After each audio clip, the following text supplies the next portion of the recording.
Selamat pagi Pak Kennedy dan teman-teman. Hari ini saya Agustina dengan MPM 2021-2024 akan mempresentasikan bagaimana pengolahan data kami menggunakan aplikasi Smart PLS dan SPSS untuk penulisan laporan kami di Lab Statistika Penelitian untuk tugas UTS kami. Akan mengolah data SPSS untuk Google Form yang sudah diisi oleh para pemilik UMKM dengan jumlah responnya 440. Ini semua sudah ada datanya. Lalu kita tinggal ke file, type, CSV, lalu kita buka file, kita import data dari CSV data, kita pakai ini, lalu kita tekan OK, sudah ada, lalu kita ke analyze, kita pilih descriptive statistics, lalu kita pilih frekuensi, lalu kita control shift semua dari sebelah kiri untuk ke sebelah kanan, lalu kita tekan OK. Ini hasil datanya, frekuensinya semuanya valid 440, lalu karena data frekuensinya sudah ubah itu pada UTS di hasil downloadnya. Nah, berikutnya, domisili di kota dengan di Batam 120, di Jakarta 114, di Bandung dengan 66, di Bogor 37, di Bali 5, di Semarang 12, di Jogja 32, di Surabaya 2, di Solo 19, di Malang 11, di Kudus 22. Dengan valid persennya 100. Lalu pemiliknya itu menganggap ini sebagai pekerjaan utama dengan jumlah 273 dan pekerjaan sampingan 167. Produk yang paling banyak dihasilkan itu adalah kerajinan tangan, makanan minuman, pakaian aksesoris, lalu ada produk kecantikan, produk kesehatan, ada produk pertanian juga, dan ada jasa keuangan serta jasa. UMKM ini pernah ekspor atau enggak? 99,8% itu iya, dan ada satu yang tidak. Lalu biasanya produksi UMKM ini dipasarkan itu adalah di dalam negeri sebanyak 206 dan di luar itu 234. Sumber pembiayaan dari UMKM ini kebanyakan adalah pinjaman, lalu ada modal sendiri serta program pemerintah. Terus mereka pernah melakukan, apakah UMKM ini pernah melakukan pinjaman uang di bank? Jawabannya iya, 403 orang, dan tidak itu 37 responden. Lalu mereka masih melakukan peminjaman nggak sampai sekarang? Itu jawabannya 309 iya, dan 131 tidak. Nah, berapa nilai yang mereka ajukan pada saat mereka membuka UMKM? Itu kebanyakan 11-50 juta, 206 orang, dan 51 sampai 100 juta itu 128, dan 1 sampai 10 juta itu 86 orang. Di atas 500 itu 20 orang. Terus biasanya omset penjualan UMKM itu yang bisa dicapai setiap bulannya adalah 5 juta sampai 10 juta 172 orang. Lalu 10 sampai 15 juta itu 104 orang, dan di atas 15 juta itu 78, dan yang paling dikit itu di bawah 5 juta 46 orang. Lalu kita akan lanjut ke Smart PLS. Saya sudah memasukkan data tabulasi data saya yang berisi kuesioner. Kita save seperti tadi, pada saat save SPSS ke Smart PLS-nya langsung. Lalu kita tulis nama project kita. Lalu kita double klik dulu terlebih dahulu untuk import data. Double klik untuk kita buat modelnya. Tinggal Ctrl Shift per satu variabel. Kita pindahkan ke sini. Lalu kita juga bisa ubah ini ke bagian juga dengan tekan variabel kamu apa, bisa memperbesar, bisa memperkecil. Lalu kita akan naikin dari sini ke sini, dari sini variabelnya, calculate, kita tunggu, lalu kita export to Excel. Nah, ini sudah ada datanya, lalu kita pindah download, bootstrap.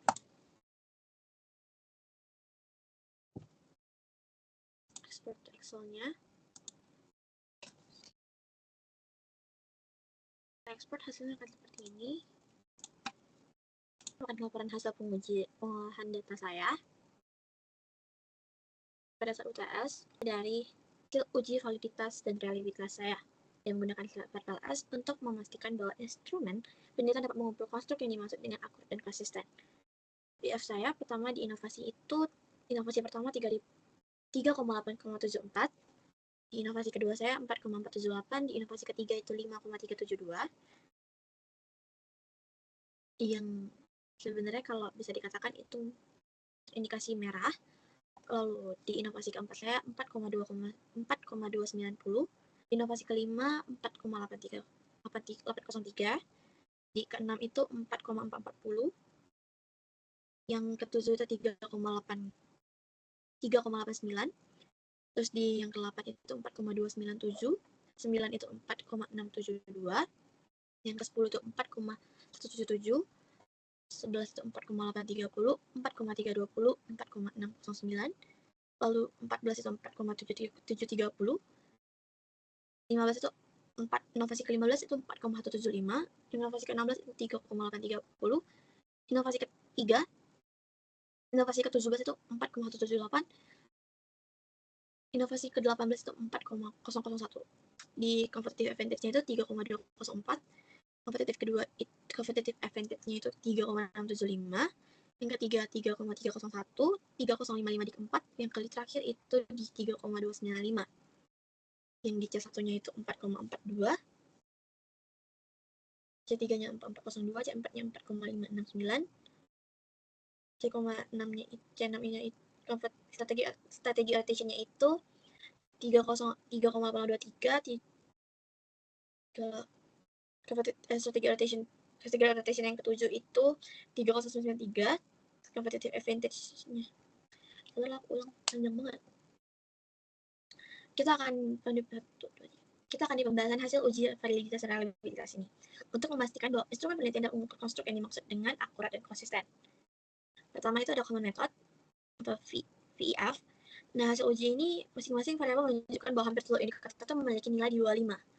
Kecuali satu indikator yaitu di inovasi ketiga itu memiliki VEF sebesar 5,372 dan yang terendah itu ditemukan pada indikator competitive advantage pada sebesar 3,005.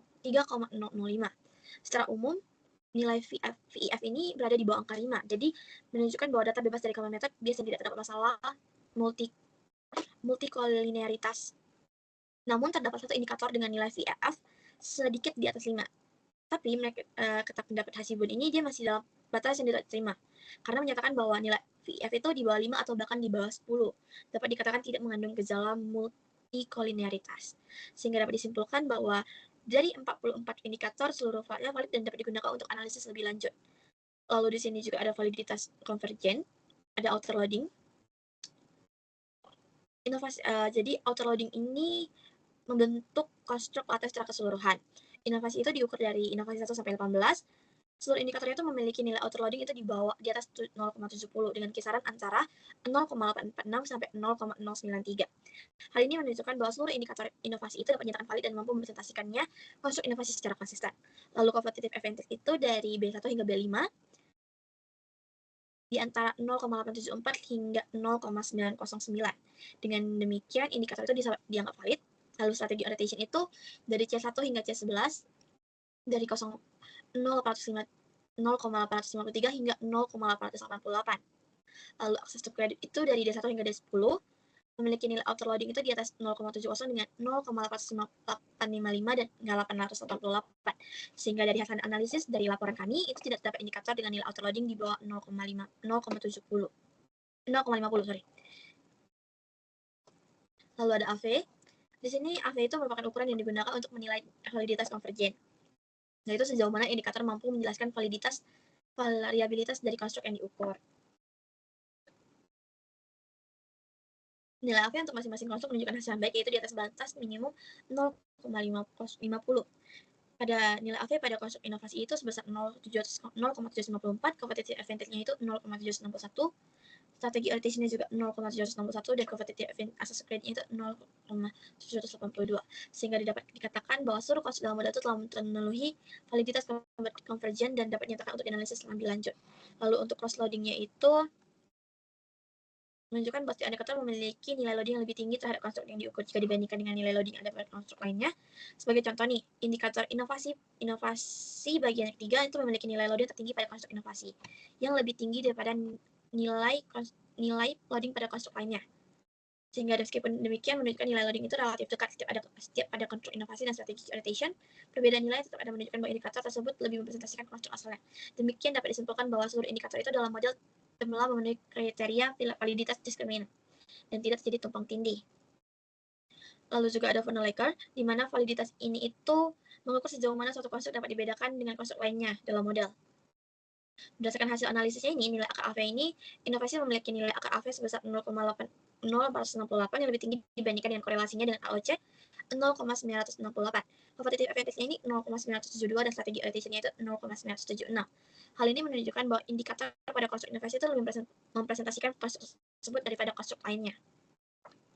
Lalu di sini ada competitive advantage, itu memiliki nilai akar AV sebesar 0,984, lebih besar dibandingkan dengan korelasinya dengan access of credit, dan inovasi serta strategi orientation. Ia menunjukkan bahwa konstruk competitive advantage memiliki kemampuan yang lebih baik untuk membedakan dirinya dari konstruk lainnya.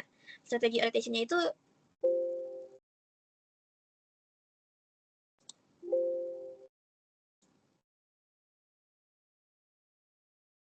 hal ini menunjukkan bahwa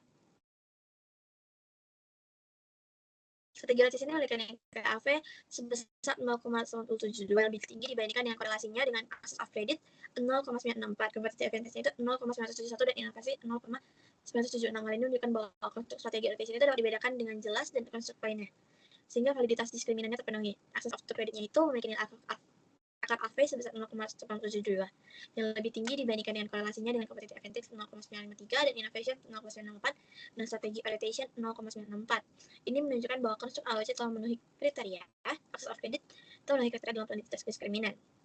Dan dapat dikatakan secara keseluruhan seluruh konstruk ini dapat dalam model ini menunjukkan validitas diskriminan yang baik karena setiap konstruk memiliki nilai akar AV yang lebih tinggi dibandingkan korelasinya dibanding konstruk lainnya. Lalu ada HTMT ratio.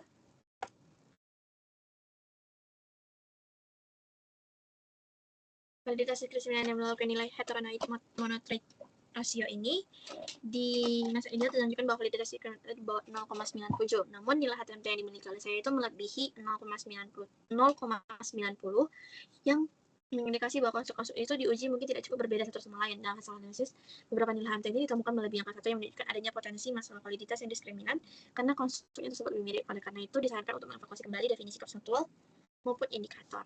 Lalu ada Cronbach alpha. Di sini untuk menguji reliabilitas konstruk dalam model ini digunakan untuk salah satu ukuran yang paling umum untuk menilai konsistensi internal antar indikator dalam suatu konstruk.